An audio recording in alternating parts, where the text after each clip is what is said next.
So your audio levels are really, really important. If you give us something that is like -50, -60 decibels, you can't really work with it. Even if it's on the board, on mixing board, you're bringing that levels up. It's going to sound noisy. It's going to sound, you're going to lose all the dynamics at best, and it's really bad. So the best thing for you to do is, make sure that you get your levels ahead of time.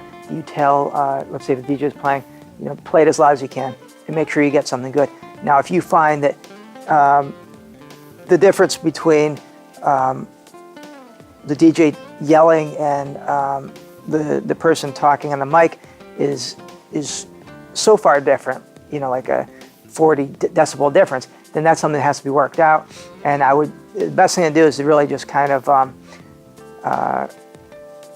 play your levels, record them, play them back, hear how they sound, make sure you get it as close as you can, and then you can kind of adjust your levels. If you know that DJ is very loud, or you know that the music's loud, that you can make adjustments on the fly. You know that you're going into the toast. Let me go over there and adjust my levels. If it's in your camera, you know what?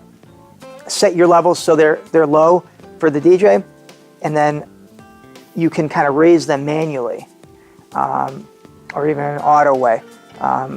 But you want to make sure that you're listening to them, you're watching the meters at all times, because you're going to notice a big difference. You're going to notice that you get full movement if it's really loud, and if you go into then in your toast and you're not adjusting your levels, and you get it's barely moving, well then you're going to have to do something. But you have to be really aware of that. Obviously headphones help too, that's a big thing, but if you're not paying attention, it's not going to matter either way, because if it's very loud, you're going to have a hard time hearing through your headphones. So you need some sort of visual reference for that.